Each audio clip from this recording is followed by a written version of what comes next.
This is Project Bronco. We have here is a 1968 Ford Bronco, 289 engine, 4.7 liter, automatic with disc brakes. And today we're going to show Sam how to change the spark plugs on this car. First we got to do is open the hood. Right here's a lever. You just pull that lever. Now lift it up a little bit, and there's another lever underneath the hood. Right here. Now lift it up and hold it, and take that rod off the clip. Push down, and then there's a little hole in the hood right here that it goes into. That keeps it from hitting your head. And look out for this little point here. This is the catch. If you're under 6 foot, you're usually pretty good. If you're 6 foot or higher, you will hit it. Here's our 1968 289 2-barrel carburetor. All original. This has 46,000 miles on it, and still has the original radiator hoses on it. And we've just been doing some work on it, getting it back up to shape. We ordered new spark plugs today. Originally this is equipped with a BF42, which was a non-resistor plug. They're hard to get, so we're going with the resistors, and we're using the number 45 Autolite, which is a copper core spark plug, and we're going to replace them. This is Sam's first spark plug change she's ever done on a car. So we're going to start out with the driver's side. So Sam, put your hand on the spark plug wire on the boot and then kind of twist side to side, and then slowly pull it, and it should come right off.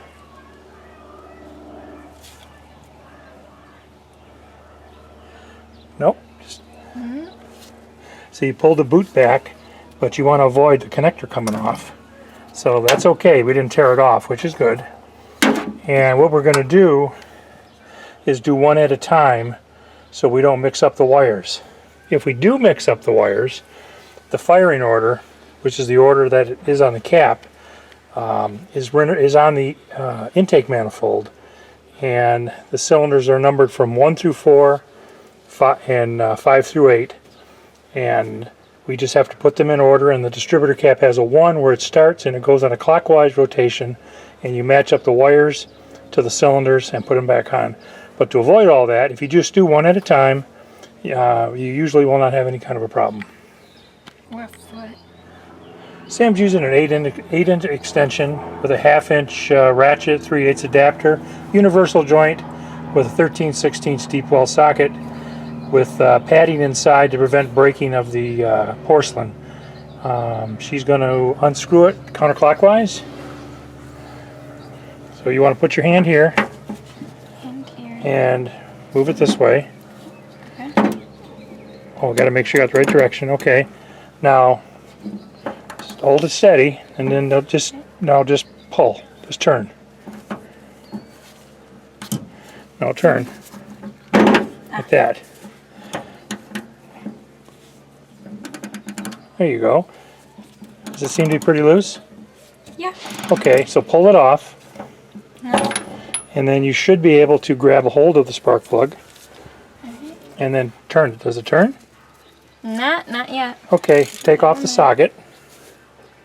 Put that on. And then now try it. Still not yet. Not yet, huh? Nope. Plug on that ratchet head. Okay. Like that. Now try it. Nope. Turn the little knob in the middle. The other way. There you go. Okay. Now try it. I'll turn the other way. Can't get it to turn that way now. Okay, let's try it. Something else.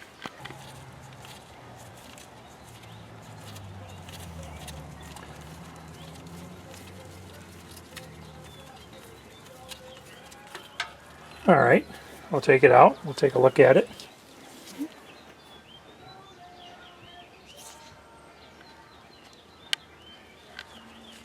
It looks like it's burning real clean. There doesn't appear any evidence of oil. insulator's white, and they actually look in pretty good shape. Now we got to do is look up the spark plug gap. So go into the motor's manual, the old red edition, 64 to 70. You can go to the tune-up specifications. Spark plug gap should be 0.034.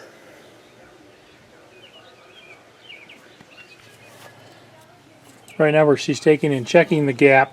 We're taking the feeler gauge and sliding it through. There should be just a slight amount of resistance, just a little bit of a drag. And that shows you that the spark plug is, in this case, it's gapped correctly at 34. A lot of people believe plugs are pre-gapped, but I've never bought into that, just because during shipping they can be banged around and the gaps can change. So it's always best to check the gap and confirm that it's for what your engine is. Also, the other way of looking at it is sometimes the same plug can have 2 or 3 different gaps. So how would you pre-gap a plug that's going in with different gaps and putting it in different engines? So it's always best to test it with the gap gauge or feeler gauge. And in our case, I use the flat style, put 2 together so it adds up to the total, since you're just using the edge, and I gap it. Or in this case, she gapped it. You got to start the thread. It'll start to turn when you, looks like you're getting it in there. Yep. All right, then you take your tool, turn the little top thing, the little adjuster on the top, so it goes the other direction, and then screw it in as far as you can.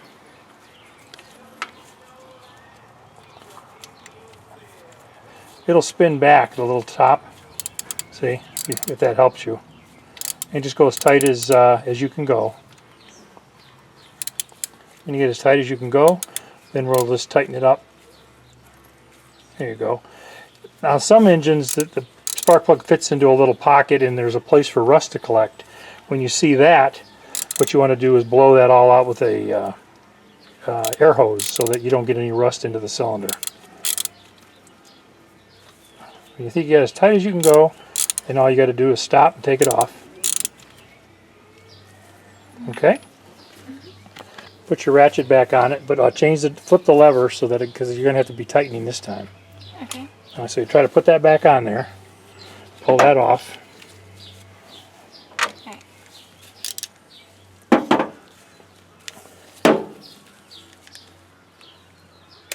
There you go.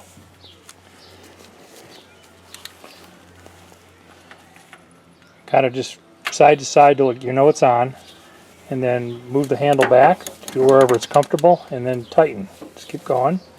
You can go back and forth, or it's probably easier just to go back and forth in this case.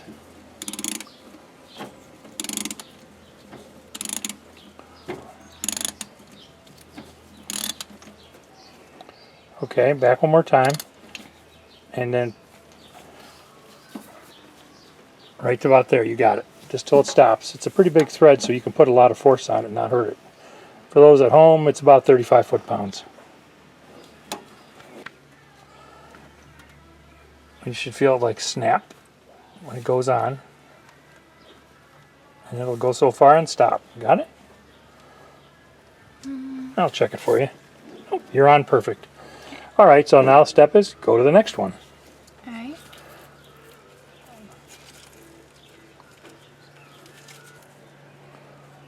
Oh, you're still pulling up on the boot. Pull the little connector that goes on there.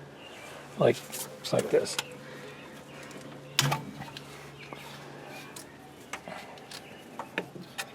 There you go. Now put your ratchet on. Alright. Socket on your ratchet, and then take the next one off. It's a little tighter in there, so we might have to swap out extensions or get a shorter or longer ones.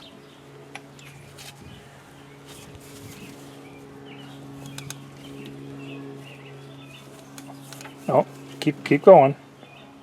It's going to go. There you go. You can see how when it breaks loose it swings hard. That's why a lot of mechanics have a lot of bruises and cuts on their hands from hitting things. So a lot of times when you're doing it, you want to look and see, if this breaks loose, where's my hand going to hit? And then you can kind of try to avoid that. So you're doing it right. Keep on going, and we'll do it just like the first one. Okay, got the plug out. Check the gap for 34 thousandths. Does it want to fit in? Yep. Okay, that's a good setting. So now put that in there. Might be easier perhaps if you put it on the socket. Sometimes people do that if you can't get your hands into there far enough. If you use the socket, it gives you a little more distance the other way. Oop. Flip it. Right. There you go. Turn it. There we go. And then just take it off the socket. Pull the socket off. There you go. That should make it maybe a little easier to... There it is. Okay. Go as far as you can go and then finish up with the ratchet. Right, flip it the other way again. Yep.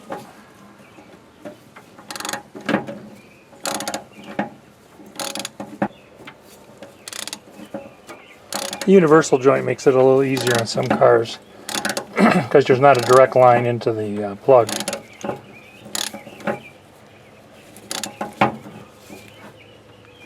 That's about as good as I'm gonna. Alright, I'll check it. I'm going to go to cylinder 7.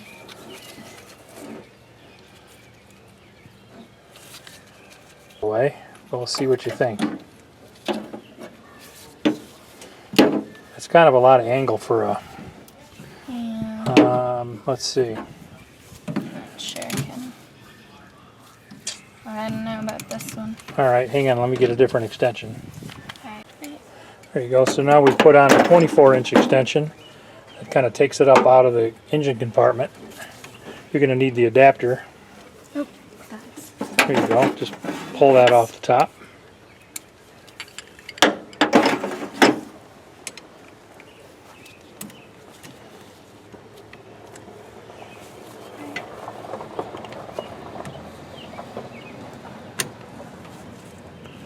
There you go. That's good.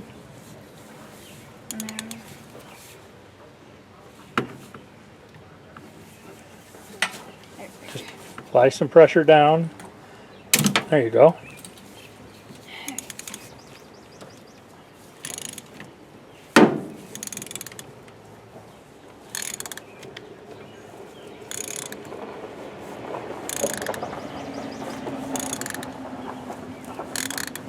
And I think you're getting it.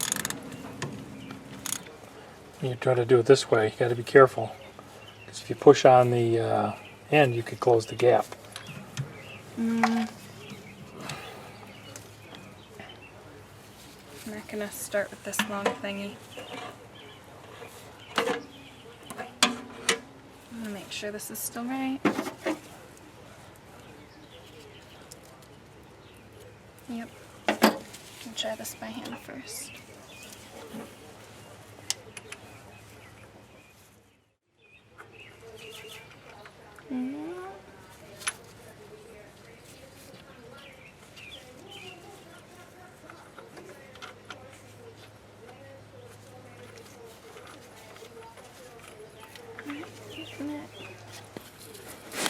Let me take a look. Yeah.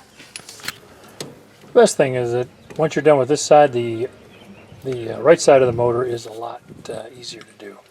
This is the harder side. If this would have had power brakes, there would have been a big booster in by the master cylinder that made it a lot harder.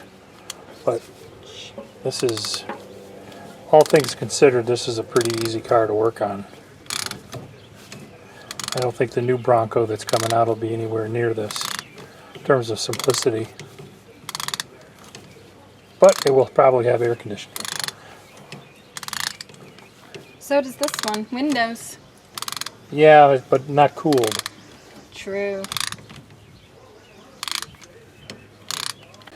Another reason for using a spark plug socket, it'll have a 13/16 nut on the top, which can allow you to put a wrench on. So in this case, when you've got the shift arm from the column going down to the transmission, it's kind of in the way for extensions and universals. So we can put a 13/16 wrench on there and just break the spark plug loose. Go ahead, Sam.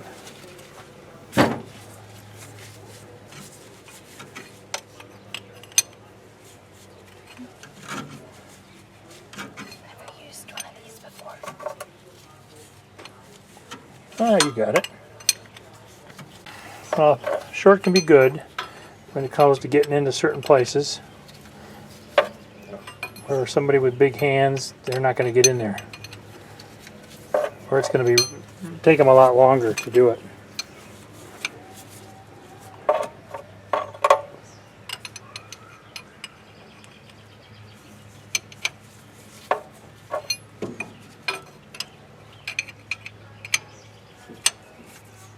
The other side's 12 points. Sometimes it'll line up. It may not go on real well. Going on? Kinda. Go ahead. Now what?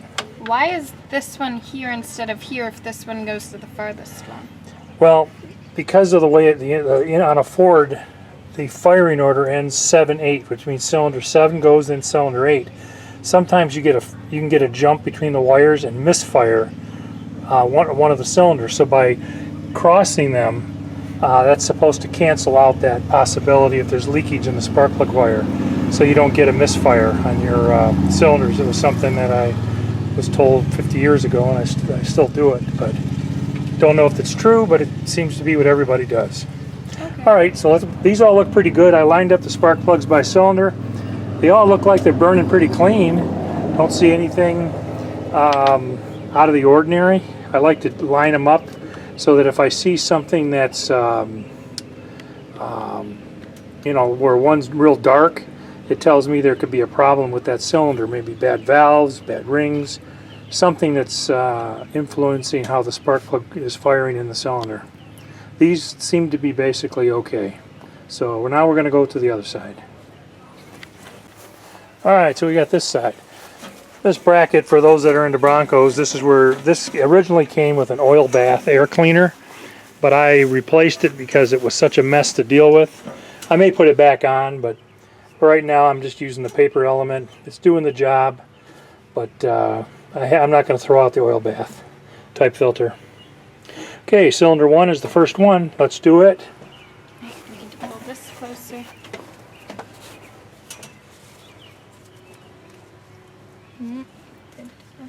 Nope, got it. Yep. Set Set it wherever you want to. Yeah. And then come up with a combination of adapters and to line up your... Oh, I need, where's the really long one? Thank you. Yep.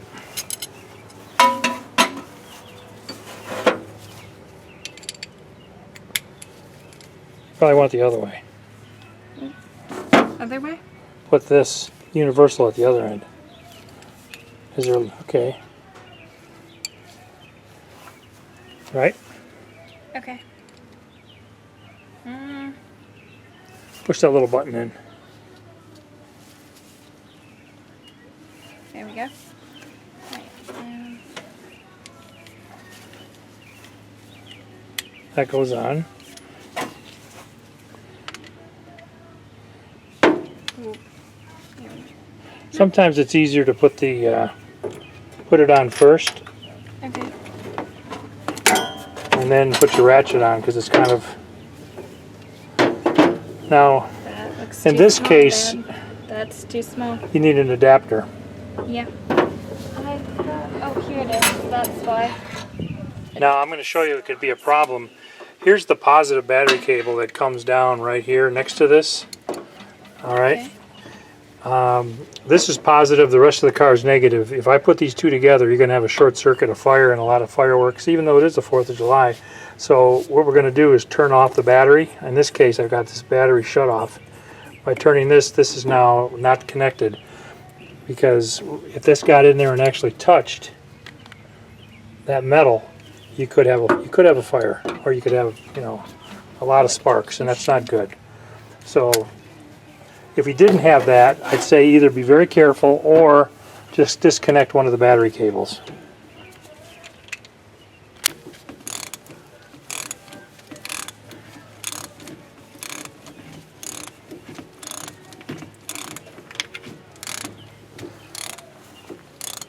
Use them to tap power off, that type of thing. That's so they put them on there, like maybe for a horn or an extra ground to the body. It's just, they just do it. Why would Most you- Fords don't have them. Why would you put an extra grand to the body? Because there's a lot of insulation, sometimes on motors, and so you don't have a good connection. Most of the time they run a lot of times they run a ground wire from the engine block to the firewall. It's just different models, and so it's a way of making one part to fit more than one thing. Okay. If you bought the right one from the dealer, it wouldn't come with it.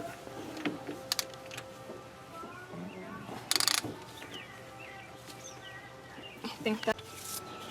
Now we're on to cylinder number 3. It's not too bad to get at.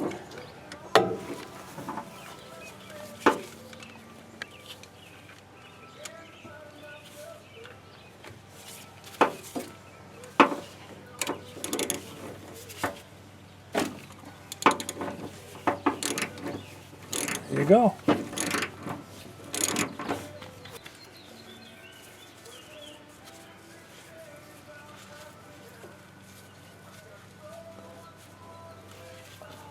Yeah, just look at the one next to it. It gives you kind of the idea of the direction it's supposed to go.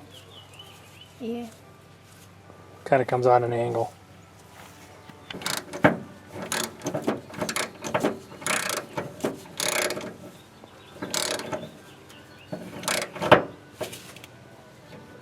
Looks good.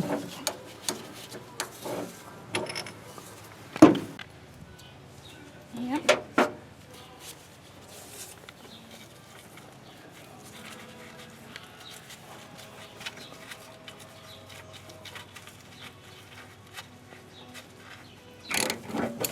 Nope.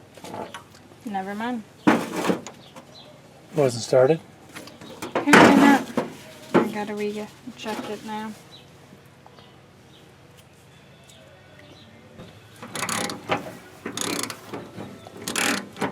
That's good. Yep.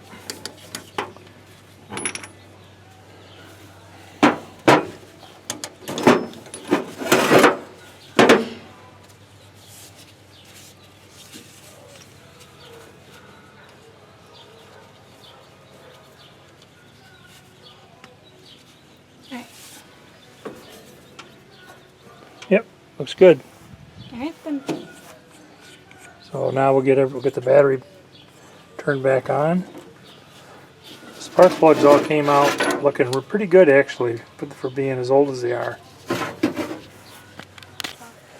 Alright, job's all completed. The only thing to do now is make sure it starts. Just kind of reach in, you can start it up. There it goes. Yeah. Good job. So when we get some oil, maybe tomorrow, we'll change the oil, show people how to do it.